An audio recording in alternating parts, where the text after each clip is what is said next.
I really have not like read it. It's fine. You spelled it R-O-D.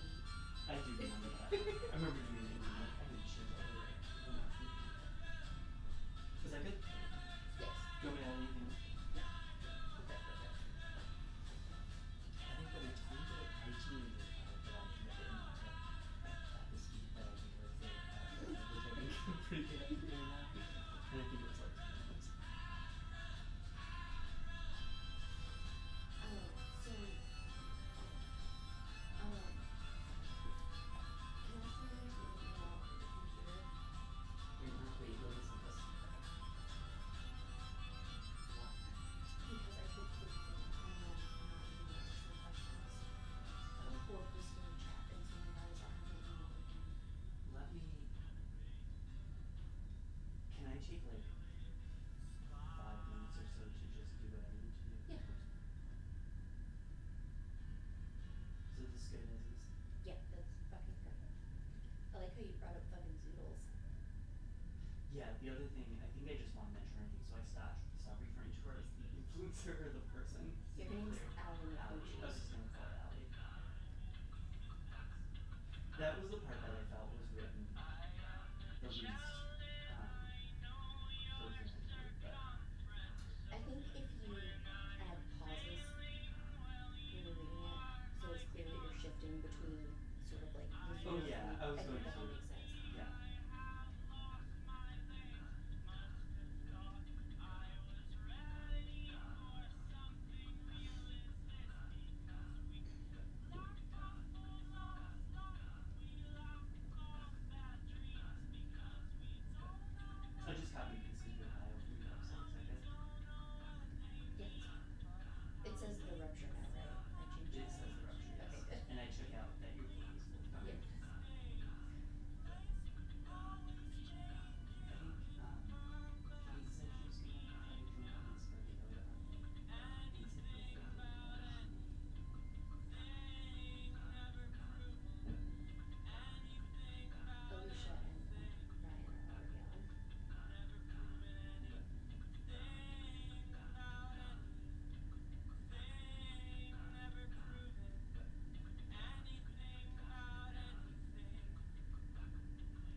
Hello everyone, welcome! Welcome to my digital launch. I'm so glad that you could be here today. It really means a lot to me. I'm drinking out of the wolf mug that my brother got me for a wedding gift. And I just am feeling very good about all of this. Since so many of you could be here, when maybe you couldn't have been for the regular launch. So, a couple of housekeeping things first. This is how tonight's going to work. I'm going to step aside in a second, and Kenny Lakes, my husband, is going to read an introduction for me, which is very, very nice of him. And then I'm going to read about 20 minutes of poems, and I'm going to read them from my book, Ashely, Sugarnotch, and the Wolf, plus one extra special poem. And if you want to follow along, I will tell you the page numbers if you have your book already. Otherwise, you can just listen patiently. And then we'll do a Q&A. So if you have any questions, you can type them in the chat, or you can email them to elizabeth.deanna.morris@gmail.com. I won't spell that for you because if you don't know how to spell my name at this point, I mean, you can look it up. It's around. That's the point of this. So, one more thing I want to say before I go any further is I just really, really want to thank the people at Mason Jar Press for picking up my book last summer and for being so wonderful. I truly feel like I found my people to publish this book. They're so collaborative and hardworking, and they let me sort of put this together by myself, by which I mean I said, I want to do this, and they just said, yeah, go for it. What can we do for you? And before that, they had helped me set up a whole book tour, most of which has been canceled. But that was also just like a lot of work. And I know that they do a lot more than a lot of other presses their size and even bigger do for their authors. And I just really appreciate them. So thank you to Ashely and to Michael and to Ian and to Heather and everyone else. I'm so glad to be a part of the Mason Jar family. That was also me vamping a little bit so we could give time for latecomers. So, I'm going to step aside, assuming, Kenny, are you ready, my love? Yeah, of course. I'm going to step aside, I'm going to scoot on out of here, and I'll be back in a minute.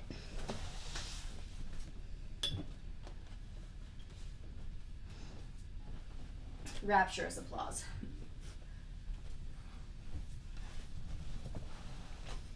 Thank you. Hello everyone, thank you for being with us tonight as we celebrate the launch of Ashely, Sugarnotch, and the Wolf by Elizabeth Deanna Morris Lakes, out today from Mason Jar Press. We are coming to you from our humble home in Gaithersburg, Maryland, where we live with our child, Elliot, and our orange cat, Rudy. For those who don't know, which is likely few, I'm Kenny Lakes. I have the distinct honor of being Liz's partner in our life together here. Over the past 10 years, I've seen these poems form from initial seeds of inspiration while we were in undergrad. After she wrote the first few poems, it was clear that they were going to be part of a larger project, even though she wasn't yet sure what that would look like by the end. In December 2013, Liz sent me an email with 14 attachments, 8 Ashely poems, and 6 Wolf poems. In her email, she said, I've attached Ashely, Sugarnotch, and the Wolf, finally. It's at a new stage, though it still feels fetal. That's not true. They feel like a toddler, old enough to talk, but I'm not yet sure if what they're saying makes sense. Now that we live with a 3.5-year-old, I understand more of what she meant by this. When a toddler talks, regardless of the words they're attempting to form, you can hear the emotion, the humanity trapped inside, reaching out to connect with someone who will listen. Toddlers can also be violent. When words fail, what else can they turn to? Years of Liz nurturing these poems, they don't struggle with language the way our 3.5-year-old sometimes does. These poems pull you into a quickening current to a destination unseen, yet familiar. Anyone who has heard Liz speak about any topic she passionately believes in has seen the force of this current before. This weekend, Liz sparred on Instagram with Ashely, an influencer in the culinary world, who fled her New York City home to wait out the coronavirus in Florida. After some problematic posts, her concerns were never for those around her, only for herself. For example, she complained about seeing homeless people begging for food and was scared to see someone collapse in the lobby of her apartment, but it wasn't about them. It was about her and her family experiencing it. After these posts, Liz and other followers challenged this person to leverage her own privilege to support those in need in her local community. Liz channels a similar energy through Ashely, Sugarnotch, and the Wolf. Within this book, Liz addresses questions of what it means to be human in a world full of human suffering. How do we reconcile animal nature with human nurture? What do we do with the violence we experience and witness? These questions are larger than ourselves, but Liz brings them to us on a personal level by focusing them mainly through the voices of the two eponymous perspectives. Within these two narratives, as well as our own, Liz challenges us to elevate voices that are silenced, to not sugarcoat painful details solely because they're painful. Addressing the posts that were criticized, Ashely, the influencer, said, "I don't want to keep harping on about the controversy. I want my audience to continue to see my happiness and my bright light." This is exactly what Liz was fighting against. This person, who has a modicum of power, continues to buoy her own self-worth without acknowledging the pain of those around her, that pain of which she was a contributor. With the moral hero of Mr. Rogers, Liz holds kindness as a core tenet, but empathy is not just about kindness and care. It necessarily includes pain and grief too. In this collection, there are many dualities that are blurred at their lines. Ashely and the Wolf, shadow and light, as well as the kindness and pain of empathy. Elizabeth Deanna Morris Lakes was born in Harrisburg, Pennsylvania, and has a bachelor's in creative writing from Susquehanna University and an MFA from George Mason University. She has appeared in Always Crashing, The Rumpus, Cartridge Lit, Crab Fat Magazine, and Smoke Lawn Quarterly. She is blog editor of The Rupture. She is one of the two buds on the Smug Buds podcast. She works as an editor. Her name is a line of iambic pentameter. Reading from Ashely, Sugarnotch, and the Wolf, it is my pleasure to welcome Elizabeth Deanna Morris Lakes. Woo!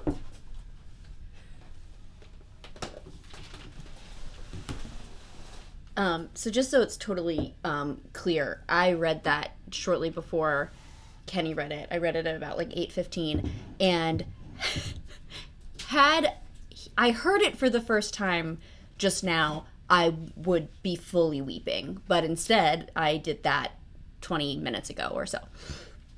So, let's get to the poems. So I'm reading from the book, and I'm going to go in order. I'm not... I was going to have this joke, and I just screwed it up. I was going to have this joke where I was going to be like, and now I'll read every poem from the book in order.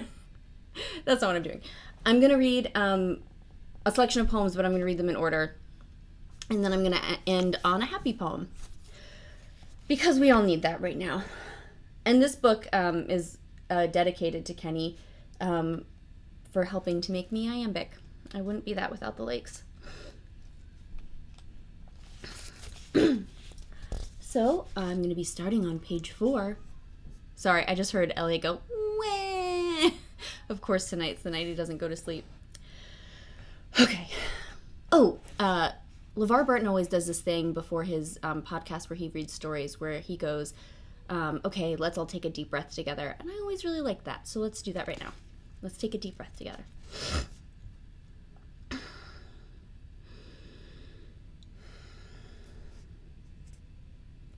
Ashely, Sugarnotch, and the Big Red Bow. I just hate how thin and toned my legs are. My arm and leg hairs are so light I barely even have to shave. Can't my body be a little lopsided? One leg shorter than the other? I saw a young girl at the mall with these shoes, one wedge and the other flat. It compensated. I want to need to compensate. An old friend was born with 2 thumbs on one hand. Her parents cut one off, a shame for sure, but with the one she had left, L-shaped, she could smash anyone in thumb wrestling. She called it the sledgehammer. My fingers, even in winter, the cuticles don't tear, even chewing them. Maybe I wouldn't mind looking so lovely and framed if I had had something like heart surgery and a scar I could show off with strapless dresses. We weren't rich growing up. We were comfortable. If I had needed the surgery or those shoes, we could have afforded it. This isn't so ridiculous, what I'm asking. My mother and father smoked cigars occasionally, had a glass of wine with friends. But these points of decay don't interest me. I'm not interested in some death film only visible when my body is pieced apart during autopsy. Even my ears are the same shape. Maybe something will just happen, you know? Some sort of accident or mishap. My father lost a chunk of ear during a war or something similar. He would always touch toward the blank space at the dinner table to remind us of something we couldn't know. But this was before. I am trying to know the things I can't. For Halloween, I wore my green swimsuit bottoms and a big red bow tied around my chest, a new car and a new car model. Everyone asked what I was. When I told them a present to be presented, they tugged at the bow end and looked past my eyes.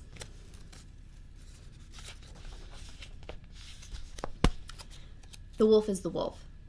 And this is a villanelle, which is apparently a character in a television show right now. And every time I hear it, I'm like, a villanelle? And then no, it's about the television show. Very annoying. I've become quite skilled at pretending to be myself, at waking up at 5:30, barely alive, and fumbling toward the light switch. I pull on khakis, a button-down shirt. I drive, still dozing, something at which I've become quite skilled, at pretending to be awake, professional, steamed and pressed. I always hope to catch you in the elevator, alive and fumbling toward the light, to see your fingers press in the button, each tiny muscle contracting. Is this what I've become? Quite skilled at pretending to be aloof beside you, scanning the ceiling, my watch. I'd like my fingers in your mouth, your tongue alive and fumbling toward the light. When the door opens, I trace the path to my desk. I smile at the receptionist. Check email. I've become quite skilled at pretending to be alive and fumbling toward the light. I forgot the page number on the last one. I will not forget on this one. This is page 10. Ashely Sugarnotch and her mother. My mother's voice clicked softly like ivory coins in the thickness of night, hushing me as she would slowly pull the handle of my door and, hinges squeaking small like a whinny, sneak inside to sleep on the braided rag rug beside my bed. Close your eyes, little one. Keep sleeping. I did, because my mother said so. When I would wake next, the sunshine screaming through the window, my mother would be gone, already drinking coffee, face put on and dressed. Except once. I woke in the reticent dusk to see her curled on the rug facing the door, hands balled into fists. In the grayness, I decided to believe that the murk and bloom on her neck was the slightness of shadow, not yet illuminated by day.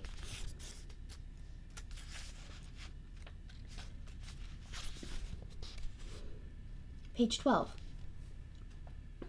Ashely Sugarnotch in the River, which I have tattooed on my chest. It's the Susquehanna River. Some days, I swim across the river to an island covered with moss and lie out in the sun to burn. First, the sun sucks the water off my skin before drawing it into redness and sweat.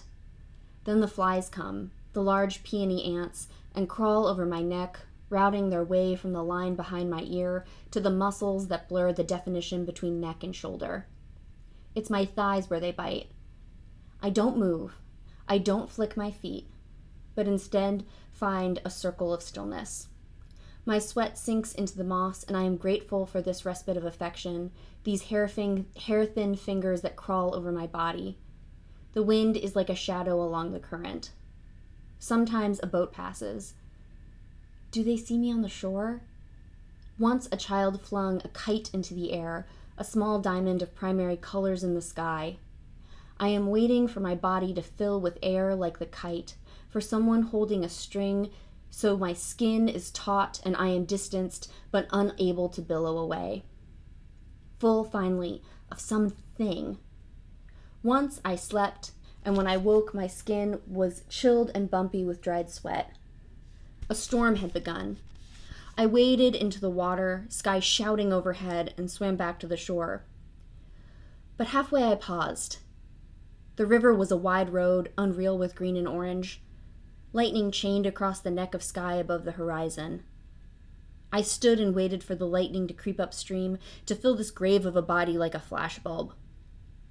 When I finally got home, I stood under the hot water in the shower until it ran out. I buried myself under blankets as if it was winter.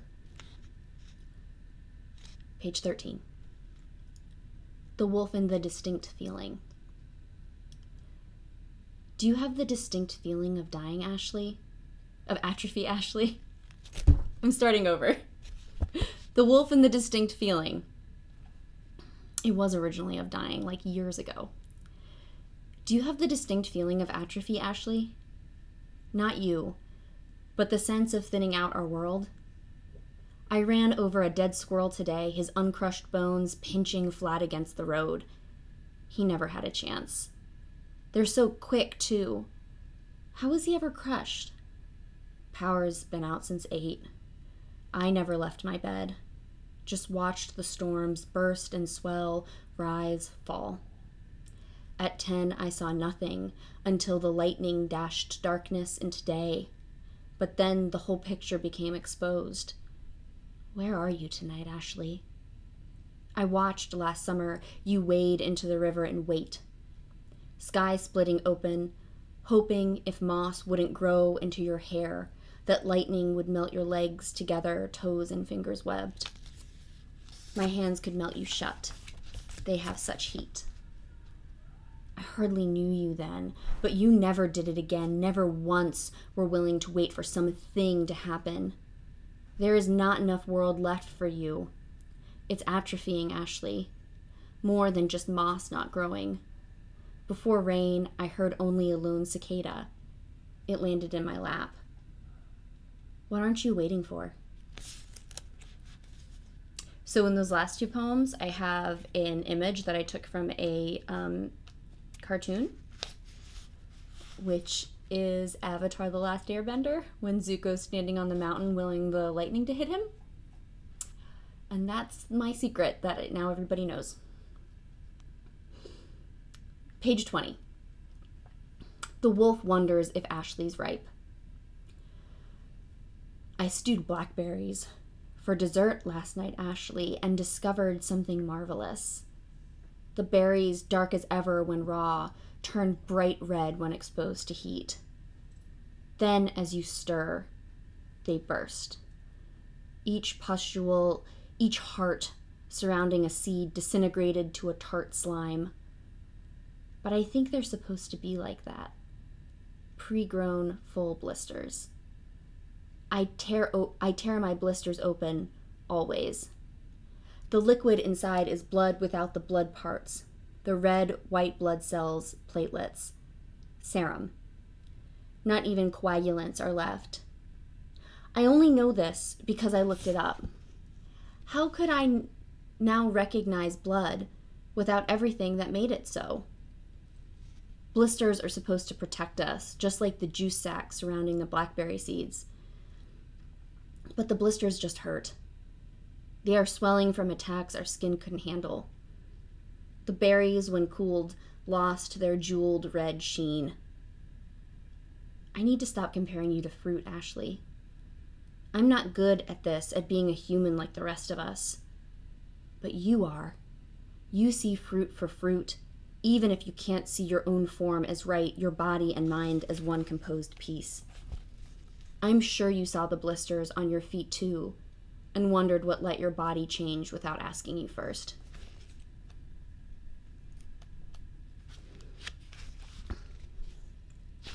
Do I really have... It's another wolf poem. Page 29. Ashely Sugarnotch will not leave the wolf alone. Oh dear, it's begun again. When I see you in the break room with your hot coffee, scanning the newspaper, looking for a sign, I'm staring at the way you lean more on one leg than the other. Of course I had a dream about you last night. This used to happen once in a while. Now it happens once a week. What I would like you to recognize, you told me. We were leaning against the bricks of some building, a place where the grass reaches the bottom of the wall and teenagers sneak to make out, is what I leave for you. Zipping down the center of your sweatshirt, cracking to the little windmills inside your chest, moist linen taut around the frames of blades. I knew you wanted me to reach inside. For what? The heart was gone. The other organs, too.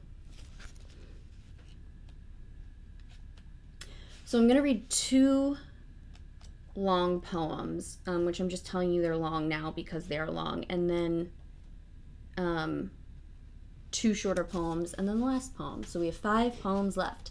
I'm telling you this because I am a kind person, and I know that people like to know how many more poems are left. Though you can just look the hell around. It's not like you're at a reading and you're like, ugh. But you have to keep up appearances. Some people are in bed. This is a sestina, by the way, which Kenny loves sestinas, which is part of the reason I wrote this. The wolf attempts to explain himself. I just want this all to stop now, Ashely, to go away. Oh, I screwed it up already. Okay, I'm going to start over. I just want this all to stop now, to go away, Ashely. The feeling that saturates my skin at night, like my skeleton is pulling away from my flesh. Just like it's new and implanted, but rejecting my body. An infection. I want to be whole and composed, and to last through the night without shoving my hand in the hot water or numbing my face with ice. The water running down my neck. How do I stop this, Ashely? My hands are full of static I can't squeeze out. The last thing I want is to find you in my dreams tonight and crack open your ribs and rid your body of its organs. Is it so unreasonable to want a justice for myself? A new ending where I justify I'm not a wolf inevitable. Finding you in the water of the river and holding you down, your body putting up a fight, because that's human, Ashely. It's human to fight against what we want at night when the exhaustion wears through the last set of reserve and control. I wonder when my last guard will shatter and I'll become just less than human. The other. Unrecognizable at night and willing to be held in straits beneath the water until I can no longer breathe. It's so easy, Ashely, for them to see you as less than a body and certainly not a soul. They won't see my body full of electricity and my hands and fists trying to last against the jerking muscles and teeth bitten on my tongue. Ashely, you know I never want to hurt you in the dreams. I just lose myself when covered in fur. I'd rather bathe you in water, cool and blessed. I'd rather find you like a lover in the night and curl at your feet. A good dog. In this tender night, we'd know our dreams might be bad. Our bodies would be still. I'd wash you clean with river water, and in the morning, and our restfulness would last through the day. But if I get too close, I might just forget these hands are mine, Ashely. Ashely, will either of us make it through the night just long enough to see the sun's body rise one last time over the river's sparkling water?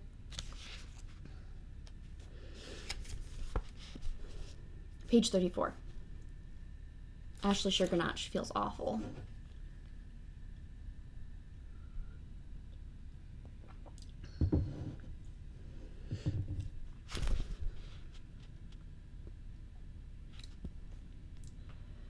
It's inappropriate to take naps at my desk. That's what my boss told me. I've been having trouble sleeping. I've searched the hell out of what to do. I cover all electric lights. I breathe in 8 counts. I soak lavender buds in hot water and sip the resulting tea as I read a light article on gardening or cooking. Nothing apt to turn the knob on my adrenaline or heartbeat. Still, I lie and wait. Even through the pulled curtains, lights from the pacing cars race by like fingers pushing across the ceiling. At 3, when the cars calm down and even the crickets and cicadas begin to hush, I go outside. I walk. I walk in the grass, along the sidewalk, along the road. I walk until the stars begin to blur as my eyes water, until my legs tingle with their understanding of gravity. By now, it's 5 o'clock in the morning. My body will know nothing but rest. I make my way inside and fall onto the floor. I sleep. And immediately I dream of the rotting forest, the bald dirt hills, the piles of bricks where a house used to be. I don't even bother to run anymore.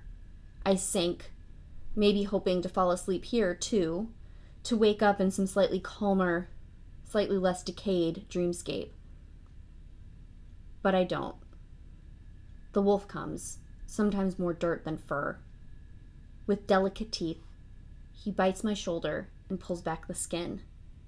The pain feels like electricity, both hot and cold, and muscles jerking alive and wholly thickly dead. And so the wolf undresses me, one layer at a time, until I gasp and find myself with no lungs. And when I try again, my lungs fill. I am in the living room, crumpled on the carpet, itchy with sweat. What is one to do when left with pain like that? At the cafe near me, they have a drink called the Shaky. It's not on the menu anymore, but I started ordering it. 6 shots of espresso, topped off with dark roasted coffee. My muscles vibrate after these, alive and shuddering in some way that is separate from myself. But then they move.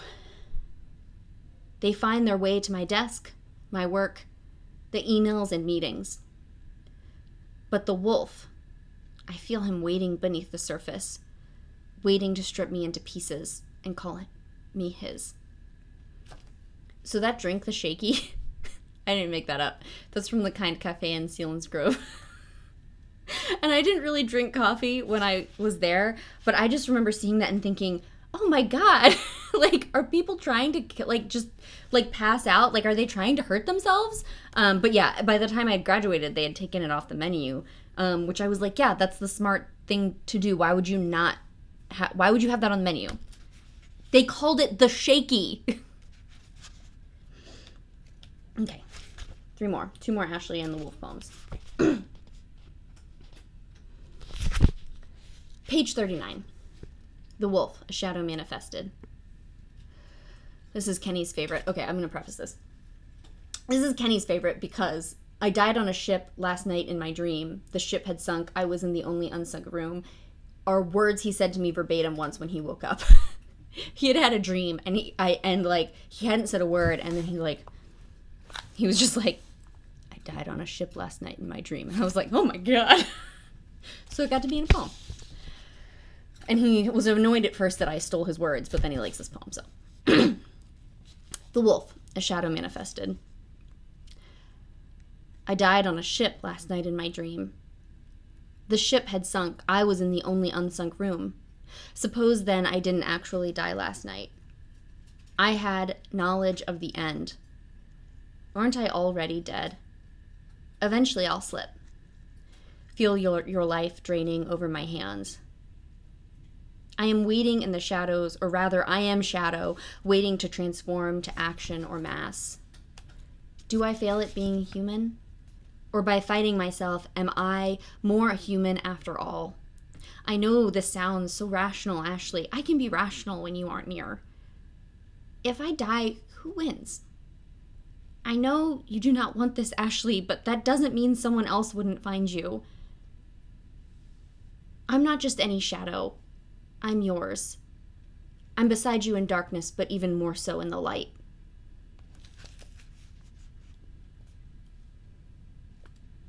Okay. This is page 41. This is for my mom. Hey, Mom. You're going to be like, oh, God. Ashely Sugarnotch knows your number at 2 a.m. I wonder what it feels like to be a daughter to a father. I want to say it feels like being a daughter to a mother, but I'm not sure. I know being a daughter with no father feels like the walks I take at night in winter. I want to believe that the silence cuts deeper than the cold.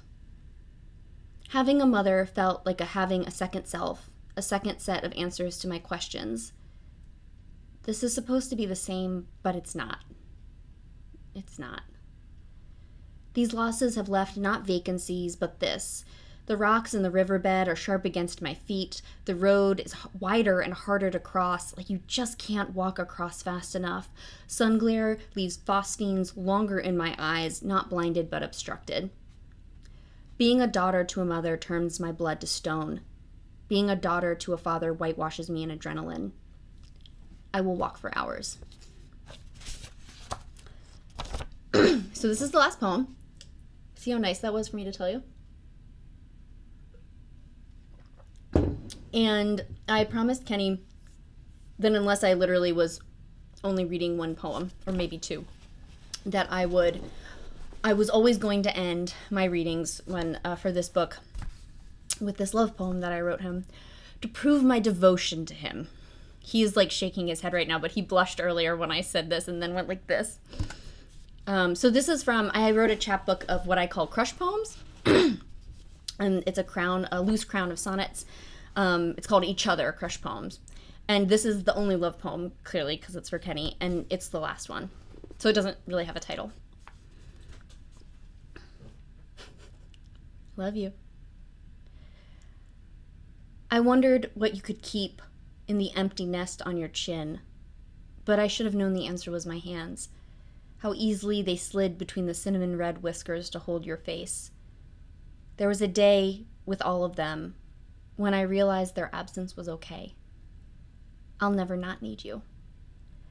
I talk too much, and you gather the strings of words like ticker tape, roll them into balls to knit into more useful things. I hope I'm your most useful thing. I promise you can always find me in the humid breeze, in green, in our kids' eyes. I know if we are ever split, I'll find strands of your beard in unexpected places. A long closed book, my underwear drawer, my mouth, until I find it with my hands again.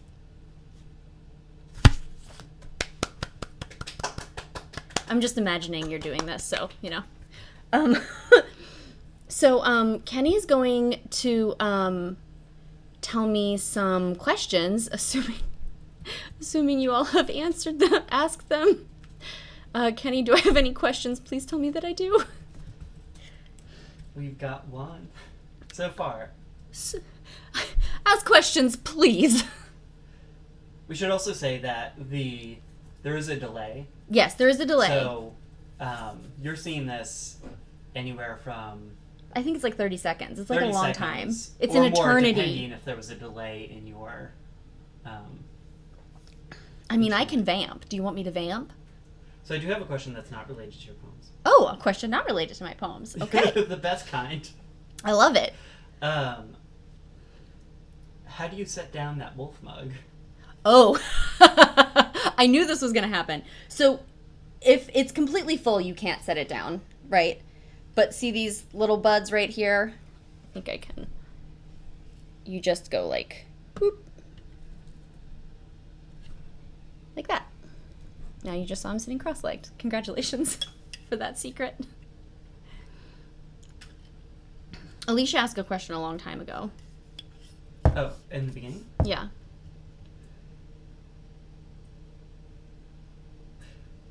I'd like to hear about your process for ordering and how you knew you had it. Well, let me tell you, I didn't know I had it. I actually thought... let me go back. I have to figure out the order in which I want to answer this question. So, for ordering, I knew some poems. I mean, I'm sort of lucky, right? Because this is a bit plot-driven. And so I knew that there was a beginning poem and there was an end poem. And I actually wrote those poems pretty early. So, not the very first poem in the book, But the first Ashely poem, Ashely Sugarnotch and the Big Red Bow, was always going to be the first poem. Because I wanted Ashely, oh my god, I can't believe I just meeped on this reading. Kenny's losing it. I wanted... You haven't done it in so long. I do it all the time. I wanted Ashely to be kind of a bitch. Like, I wanted her to be unlikable because, and I don't think that she is, but I wanted her to be the kind of person that somebody would say she deserved it. I didn't want her to be some perfect angel. I wanted her to be annoying. I wanted her to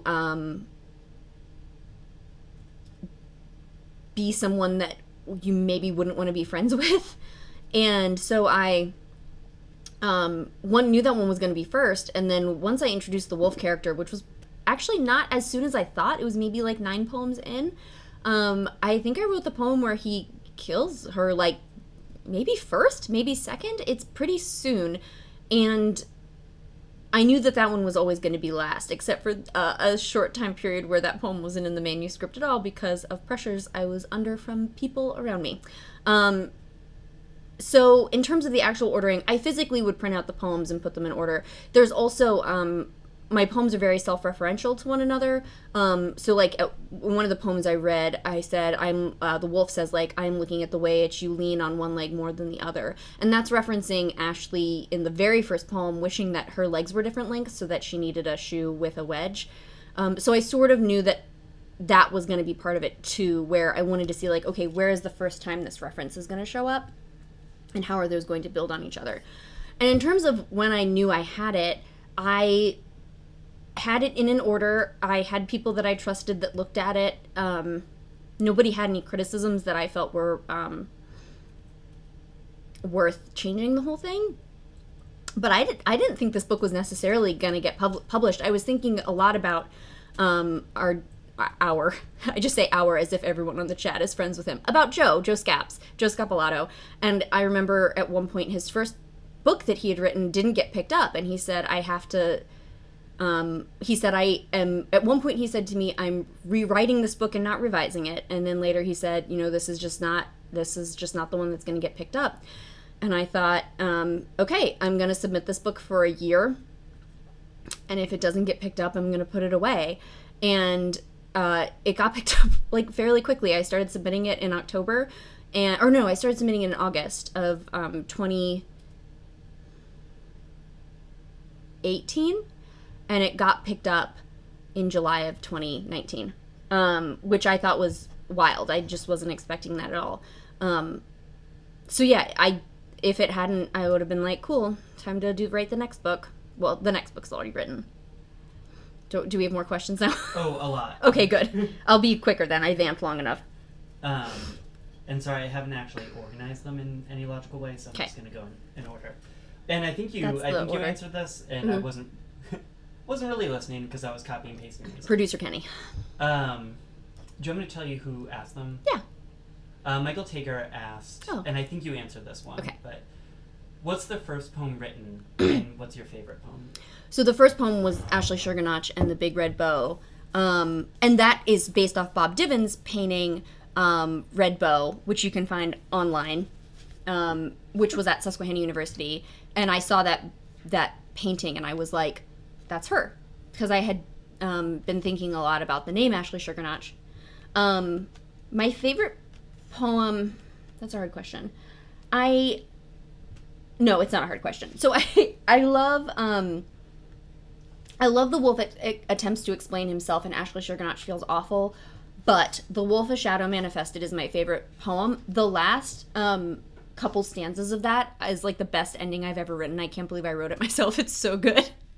It's so smart. I really like, Billy Tadros can tell you from times that I've spoken to this in her poems, I like metaphors to be as literally accurate as possible.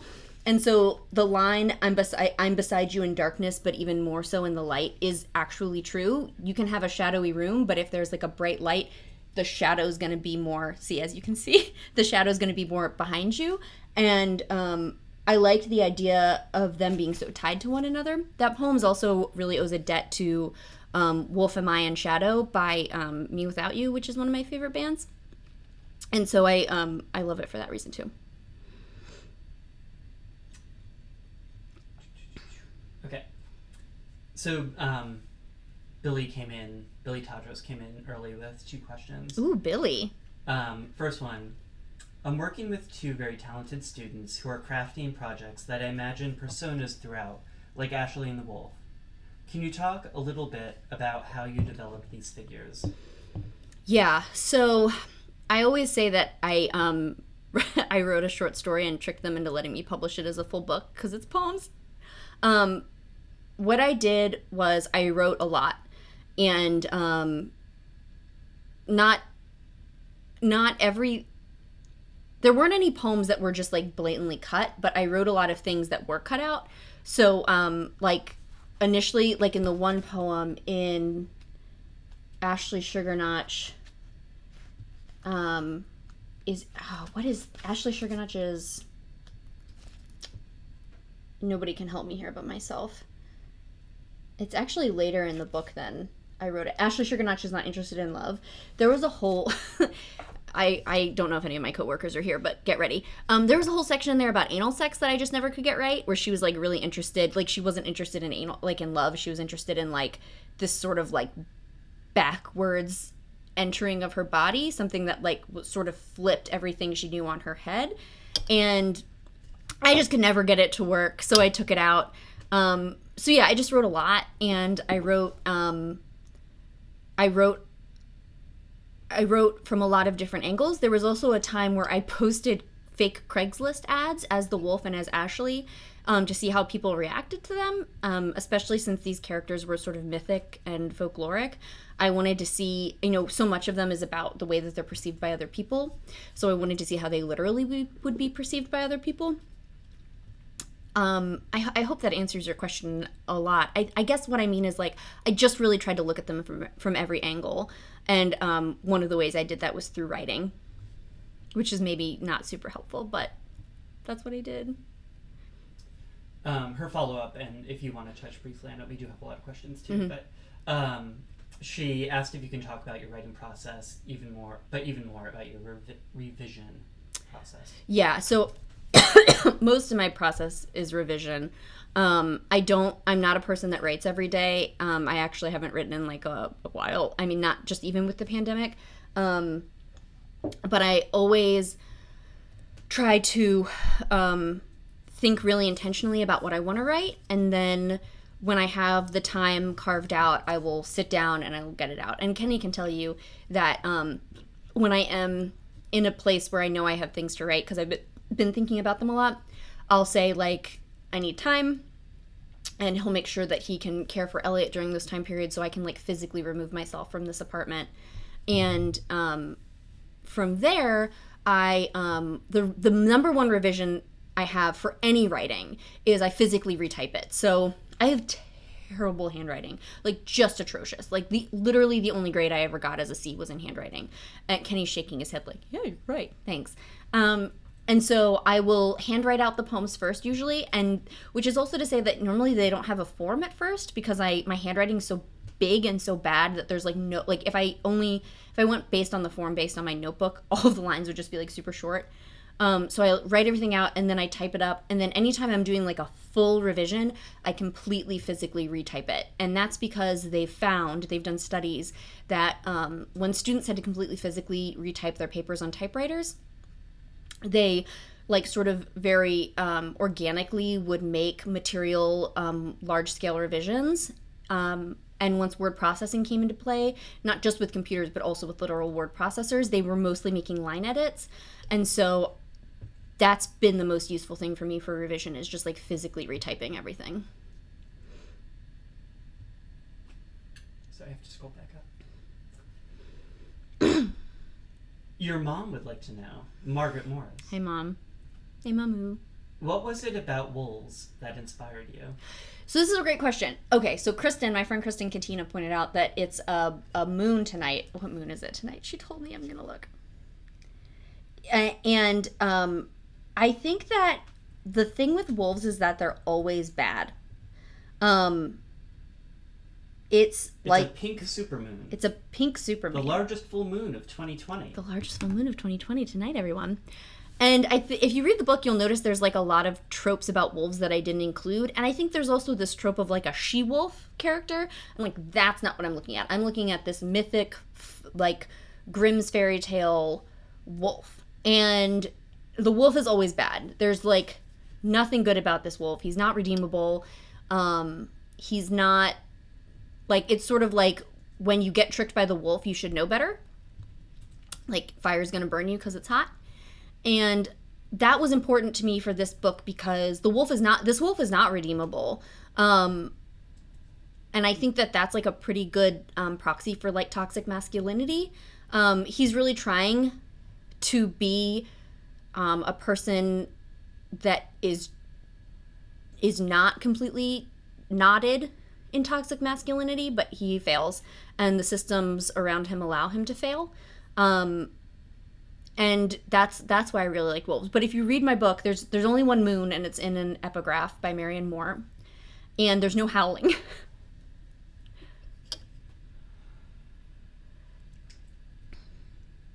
Hannah said, Oh, hi, Hannah. Or asked. Asked. Again, this is stepping back from the poems, going back to the mug. Is that mug, like, nested in a hole, or are you balancing it on its nose? It's on its nose. Like this. It's snout, really. This next question was supported by a lot of other listeners. Oh! Kate Hansen wants to know. Oh, hey, Kate. Kate Sawyer. I mean, Kate Hansen now, but Kate Sawyer from My Life. Can Elliot come to the next reading, please? No.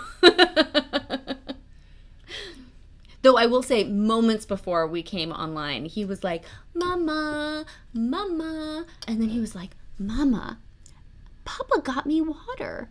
And Papa fixed the light. I was like, that's great, Elliot. I gotta go. And he was like, no, Mama, you stay here and hold my hand. And I was like, oh, Jesus Christ. He was crying while you were reading. I went in there and he just wanted a hug. Oh, he just wanted a hug? That's all. Huh, it's like I gave birth to him or something. Sal Payne. Hi, Sal. Said, Liz, great work. Thanks. Can you talk about the decision to name the titular persona of the book after Ashely and Sugarnotch, Pennsylvania? Yes. So, if you have not figured this out yet, Ashely Sugarnotch comes from the two small towns just south of Wilkes-Barre, Pennsylvania on 81. There is an Ashely/Sugarnotch, 2 words, exit. And I sort of touched on this already, but when I was driving to see Kenny, so really this book wouldn't exist without Kenny in like every level. It's very true. I saw the sign and I was like, Ashely Sugarnotch sounds like a person, and she just sounded like a magical person, right? But she also, I just remember thinking that it sounded like, I don't know, it just seemed like somebody I wouldn't like. And so I kept that with me. So when I say that I've been working on this book for nearly 10 years, Kenny and I have been together for 11, and, you know, I started driving up there pretty soon after we started dating. And so, the first poem I wrote was in the fall of 2010. So in this fall, it'll be 10 years. But in terms of me thinking about it, I think at first I thought I would write a short story, but I don't do that. That's not what I do. So a related question, which I'll answer for you, but you can follow up if you'd like. Okay. Alicia wants to know how far away from Harrisburg is the sign for Ashely Sugarnotch? 90 minutes? Sure, I would not say that's a great way of saying how far away, given that traffic can change, but roughly 100 miles is roughly the answer 100 miles, which, if you're going question. 65 for part of that, would be about 90 minutes. Next question. Sure. There's always construction in Pennsylvania, though. Yeah, it's true. Especially in 81. Joe Scaps asks, Hi, Joe. if you could go back in time to before when you wrote this beautiful book, Oh. what advice would you give yourself that you would really hear, that you would really use?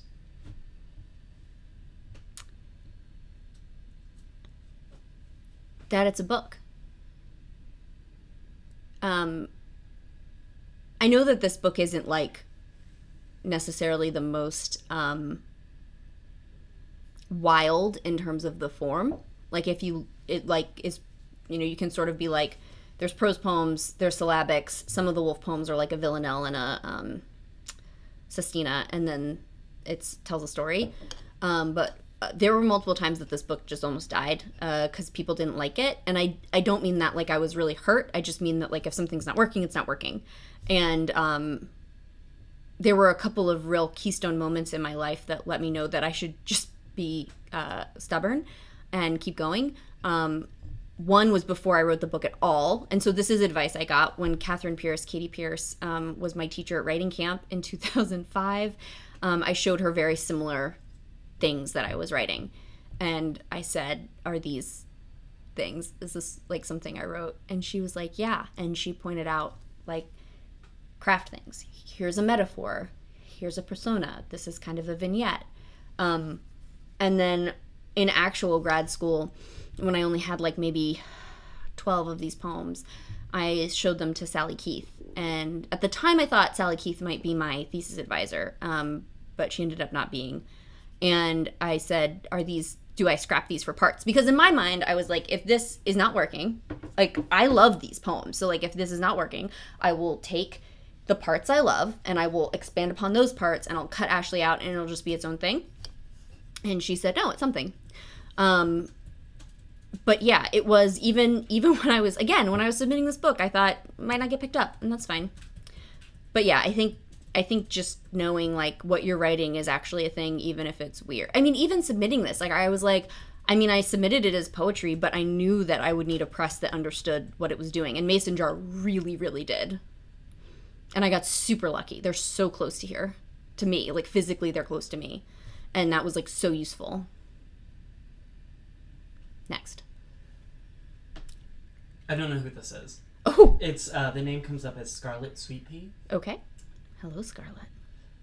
Which came first, Ashely or the wolf? Ashely. Ashely came first by a lot. And I think actually that, by like 10 poems. And I think actually when I started writing the wolf poems, I think I actually briefly thought of the wolf as me. And then I had to like adjust that.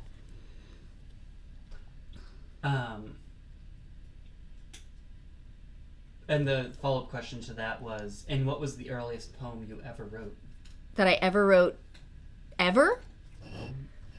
Open to interpretation. I have a poem. Let me see if I can find it really quick. I'm doing the writer to writer program through AWP right now, which is like super dope. And my mentee is this amazing person named Auden, who I cannot believe I found. They like just write poems, like I write poems. There have literally been times that I found it, that they wrote images that I had written, and I would send them like, hey, this is my poem that does that same thing. So this is the earliest poem that I have record of that I wrote when I was 11. That used to be on poetry.com. You found that so fast. I just sent it to them. I just texted it to them. I'll read it. It's called Sleep. Okay, so also, when I was a kid, I thought sleep was, like, the most intimate thing, and, like, I would, like, try to fall asleep places so that somebody could, like, find me asleep, because also, in, like, movies or whatever, if somebody, like, unexpectedly falls asleep, like, in a chair, and then someone else comes upon them, there's always, like, a shot where they will, like, look lovingly at this person, and it's, like, kind of a secret, and I just, like, really wanted somebody to, like, love me, and so that's what this is about. Sleep. Sleep, my dear. I shall sleep as well, for in sleep we are together, or at least in mine, and in myself, as I watch you sleep. And I can smile. There shouldn't be an and there. And I know you are at peace. And finally, when the crystal dove has shattered, sleep will help me through, even though the peace is dreamless again. That was about my crush, Jordan, who I had a crush on for 5 years, from the ages 10 to 15. And the crystal dove, I believe, was waking up. That was my metaphor. He never loved me. Okay, so, you want me to make you aware of how many questions there are? Yeah, That'd sure. be helpful too. There are 19. Some are multi-part. Oh my God. Some are jokes. Okay. Let's. I'll go quickly. Okay. I'll go quickly. There was a question about the meeps. Asked if it was a sneeze. Who knows? Is the It's answer to a that hiccup. question. It's a mystery. hiccup. Kenny doesn't think they're real. We've been together for 11 years. You know, he can fuck off. Next question. Teresa said, "Excellent reading, Liz." Oh, and thanks. she asked, "How did you discover / develop these characters / personas, and what has captivated you about them for all these years?" Yeah, I think that I just kept seeing them everywhere. Like, I kept seeing, there's a lot of references. I have an annotated version of this book that I sent to people that pre-ordered it.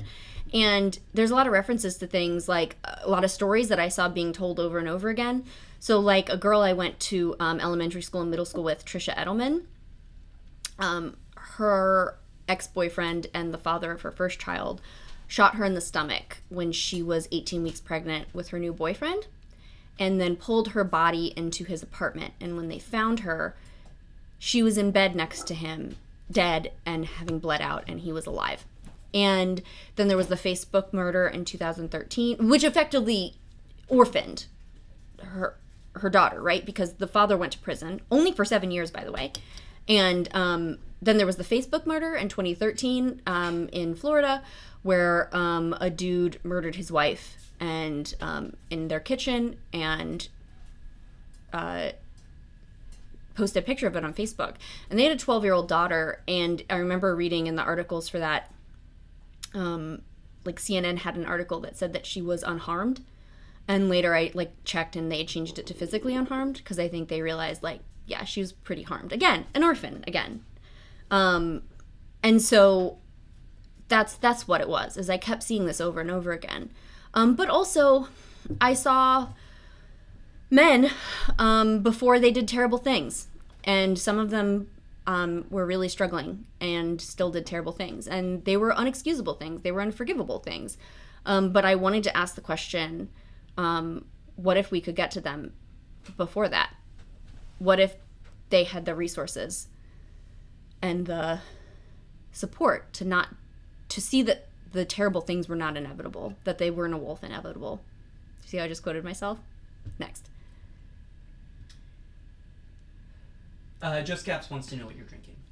Oh, He referred to it as wolf's blood, which is not too far off. It's Kenny got this for me because he loves me. It's Winter's Wolves, and it's got this Kenny type figure on it. It's a dark ale brewed with honey and heather tips and conditioned on toasted American oak. It's very good. I've been saving it for tonight. I'm sorry, to go back, the answer to Scarlet Sweet Pea is Pam from my work. Oh, hi, Pam. Thank you, Pam. And she was the one who asked which came first, Ashely, the wolf. Yeah, or what was a the good earliest question. film. Hannah comes with another question, Mm-hmm. a real question, as she says. Aside from one about the magical mug, you've been working on this a long time. Atrophy showed up. What did those years look like? How did it change over such a long period of time? So the short answer I'll give to this is that the Ashely poems originally were in a bulleted numbered list with each line, each statement as a line that was numbered. I wanted it to look like Sabrina Ora Mark's Don't Just Do Something, Stand There, which came out in Gulf Coast. I guess they didn't initially look like that, but they looked like that very early on for a while, and then that form wasn't working. Pretty soon after that, once I introduced the wolf, I knew that to make the characters' voices distinct, that I also had to make their forms really distinct. So that's why I did that. Kate Hansen, back again. Edgy and annoying characters are hard to write sometimes, Yeah. and often harder to conceptualize. Where did you draw inspiration? Where did I draw inspiration? I think that there are just some people, and I'm sure I'm this person. I'm sure I'm this person for some people. There's some people that just really grate you the wrong way, and there's nothing that they're doing that's specifically wrong or evil or problematic, but something just, they don't sit right to you, and they just drive you nuts. And I looked at them. I looked at, like, the first poem, Ashely, is, the first time you read the first poem, I imagine that Ashely just comes off as so super privileged. She's just like, oh, I wish my body was less perfect. It's so annoying. But once you get through the whole book, I think you can go back to that poem and realize that Ashely wants her body to manifest the way that she feels. And she doesn't understand why her outward presentation doesn't match her inward truth. So yeah, that's where. I mean, which is empathy, right? Like, I looked at people that annoyed me, and I tried to empathize with them. Catherine Keller asks... Kit. What? Kit. Okay. You didn't know that, but... Sure. Now I do. Kit asks, how many times did you submit? How many presses did you submit to? Do you have any idea of this, Kenny? Like 10 or 12? I spent hundreds of dollars. Mason jar submission fee was $5. So some places were free. But I knew that. Like, I mean, the poetry world is wild. It's just wild. It's wild. There's, like, no real way getting around that. I said recently that, like, I lost money on this book. And that's not because Mason jar isn't, like, compensating me best they can. It's because the poetry world is wild. And I'm not, there are things you have to do. There are sacrifices that must be made. Aram. Hi, Aram. Hi, Aram. What was the hardest part about writing this book? The hardest part was people not getting it for so long. I think that the book, Kenny's shaking his head. I think that the book doesn't... An affirmation. Affirmation, yeah. Like I said, I had to be stubborn, but it wasn't like it wasn't just like, oh, I need people to like me. Like, that's not what I'm saying. What I'm saying is that I just don't think the book really stands up. I think the individual poems are interesting, but I do not think that it stands up as individual poems. And so when you're in something like a workshop setting, before they bought the whole book and they read it. And I, bless him, my thesis advisor, Peter Streckfus-Green, who I adore, who's such a good dude. I just remember going into his office my third year of grad school and having 40 minutes to explain my poems to him. And he just like so much of it was like, he just wasn't getting it. And it was just me, like, explaining to him stuff that I had figured out, like, years before. That wasn't his fault. Like, the way we came to each other was not ideal. And also, he was running on limited bandwidth. Like, he didn't really have the time to dedicate himself fully to the poems the way I really wanted him to. But that was also true in workshop. And that was the hardest part, was, like, I just remember, like, when the book did get picked up and we sent it out to get blurbed, Elise Knorr, who I just adore, was the first person to send me her blurb back. And I cried because I was like, oh, shit, she gets it. She gets it. And which is not to say the press didn't, but, like, to hear somebody write in a paragraph this big, like, these are the points Liz is hitting, these are the things she's accomplishing in this book, I was like...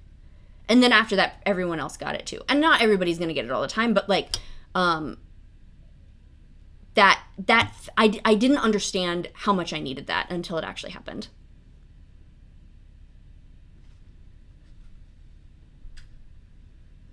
Will asks, Hi, Will. My smug bud. how did you hear about Mason Jar Press? From Will. Will sent me the call. He was like, hey, I think this is the press you might like. And then I got in. So he's my pod wife for a reason. Listen to the Smug Buds, our podcast. Aram, how has the character of the wolf evolved over the years you've been writing this book? I had, it's really easy to default.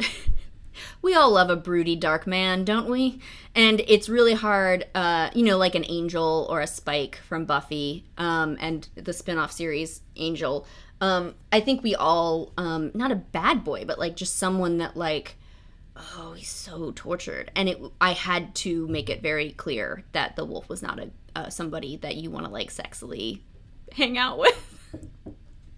which also, like, something the book also really addresses is, like, intimacy. Like, these characters are really intimately tied to one another, but that intimacy isn't erotic, and that was something I really was really important to me. I think it's, like, a really nuanced line. I'm really interested in intimacy and how unfair it is that intimacy is so often reserved for the erotic and the romantic and, like, small children. Blake. Hi, Blake. My brother. My brother-in-law. If a dog is just a domesticated wolf, Oh, Jesus. is it possible for the titular wolf to be domesticated by Ashely Sugarnotch? Or would this domestication force Ashely Sugarnotch to become more bestial? Oh, that's actually a good question. Not this wolf. The story that I'm telling is of two people caught in a cycle of fate that they can't break out of. We really love stories of exceptional people and of extraordinary circumstance, especially in American capitalism. And that's not what the story is about. This is about two people that were thrown into a system and got tumbled around and came out the same as everyone else. I would just like to point out that there's now a conversation of Buffy characters in the chat, of which some people are Team Riley. Who is Team Riley? Michael Tager. Okay, bro. Okay, buddy. Okay, little sweetie. Aram Hey. asks, what's your next project?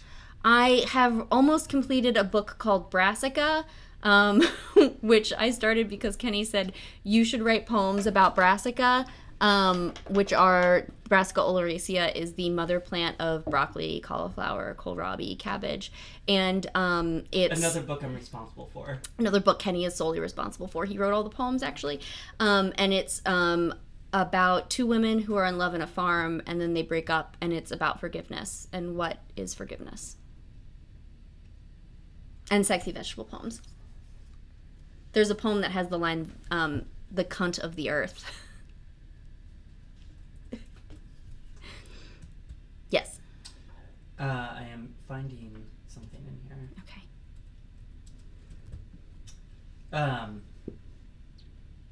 The username comes up, We Want the Wolf. It's And Amber. it says, yes. It's Amber, and I never used my YouTube account, and hilariously, I forgot how appropriate the name of this account is. Glad you're pro-wolf, Amber. But her question, have you or are you interested in writing fiction? Or are you forever a poet and only a poet? Love, a short story writer. Oh, it's Amber Sparks. I thought it was Amber Cook. It's Amber Sparks. You knew it was Amber. Yeah, but there's two Ambers that I'm friends with. I do write fiction, Amber. No. So there's two reasons I don't write fiction. The first is that I had a terrible professor in undergrad who shall remain unnamed, but you can probably figure out who he is, who just really turned me off to writing fiction. Everything I did was wrong. He didn't want to help me write the stories I wanted to write. He wanted to help me write the stories he wanted to write. And then the other reason is that I get really overwhelmed if I cannot see everything on the page at the same time. So, like, even I have a couple essays published, and you'll notice they're all modular. I did have a piece of flash fiction published called Consequence. But I think I'm always going to exist in this liminal space. I'm never going to write a novel. Oh, Amber. Amber, I have a present for you. Let me show you. I found this in my book earlier. I got this for your AWP. I'll have to get your address so I can mail it to you. Okay, next. Did you get answers to the Craigslist posts? Oh, yeah. A lot of dick pics, too. And a lot of dudes being like one, I got one for the wolf post, and it was this woman who was so tired, and she was just like, just come over tonight. And I was like, but I mean, bless that woman. The dudes were just like, oh, hey girl, like, I can be your wolf tonight. And I was like, ugh. Yeah, they were gross. They were gross. But I will say, dudes were very into playing along. From Lindsay Post. Hi, Lindsay. We love it. Oh. Lindsay is too scared to ask questions. But have you noticed any... Hi, Joe. Lindsay's fiance, Joe. Have you noticed... I'm not sure what this is saying. But have you noticed any kind publishing the book? Any kind what? I don't know. I think there might be something missing. Ryan Meyer Yes. asks, why does Elliot hate poetry? Because I'm always like, do you want me to tell you a poem? He's like, no poem. No poem. He likes it when, Kenny reads him poems, though. Because that makes sense. Because I started reading him poems first. That's not true. We can have this fight off air. Okay. I pick better poems. Hannah asks, she says, this is actually Hannah, not Mike hacking my account. How did you know you're ready to submit for publishing? I'm not a writer, so I don't know if this is the professional terminology. That is a perfectly great and reasonable way to ask that question. I knew I was ready to publish the book because I wasn't editing it anymore, which is not always, I think, going to be the case, but it was the right length almost. And I hadn't edited the poems, and I thought, well, if this doesn't get published, I'm not going to edit it again. Like, I'm not going to revise it anymore. So the clay has dried.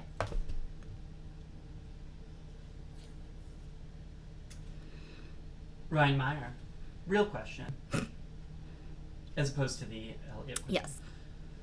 If this book had to have one poem you didn't write, which poem would it be? If it's a 2000s pop punk song, that's allowed, encouraged. Okay, ask that question again. If this book had to have one poem you didn't write, which poem would it be? If it's a 2000s pop punk song, that's allowed / encouraged. Probably. I mean, I'm gonna have to go back to Me Without You and probably say, like, if I could put the messes of men in this book. I do not exist. We faithfully insist. Yeah, that. Good question. Punk rock. Hannah. No, that was back. Okay, so I think it's Tara Toms who messaged me. Oh, hi, Tara. Alex. Yeah, that's Tara. She asked a few questions. Ooh. She wants to know, and I think you may have answered this, where the name comes from. From the highway sign. She asks, what is it like to be a writer? It's a lot. But also it's just like, I think it's like you and songs. I think we have a similar feeling. We do it because we have to. Tara sings songs. Oh, oh, oh, oh, you are a parachute. Oh, oh, oh, oh, you are warm. That's one of her songs. What was the hardest part of publishing? Publishing actually wasn't hard. It was spending money. Like, it's like you throw money into a pit.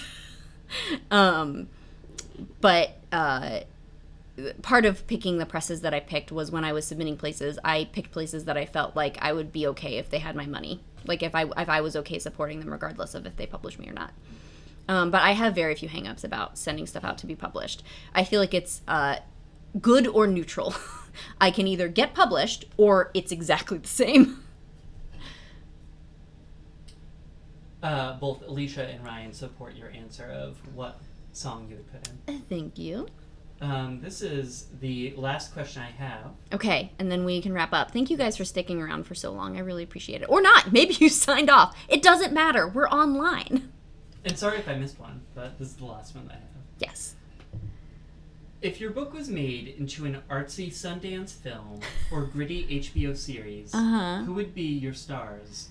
Who would direct it? And that question is coming from Dana Deal. Okay, so I think Dana might know the answer to one of these people. Adam Driver would play the wolf. I think about this all of the time. Adam Driver would be so good as the wolf. He'd be so creepy.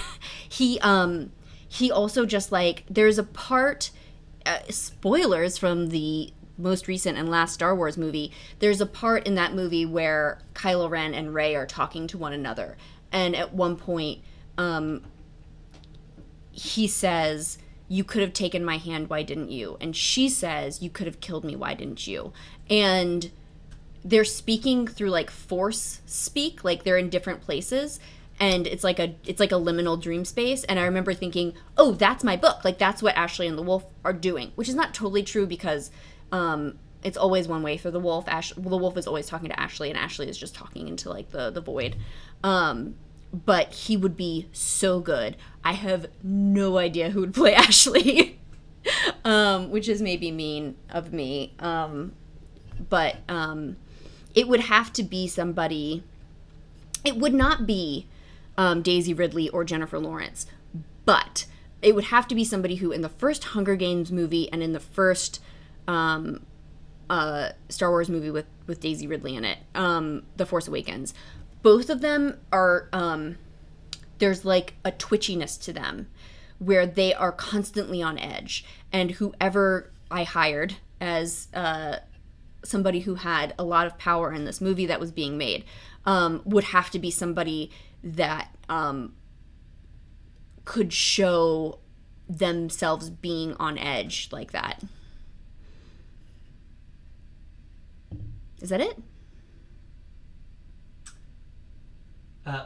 Blake has the last question, if you want to hear it. The last question from my brother. Have you read this book yet, Blake? I'll get that answer later. Perhaps in 30 seconds to a minute. Yeah. And some odd seconds. Having heard your first poem, do you feel more inspired by Ellie from Finland?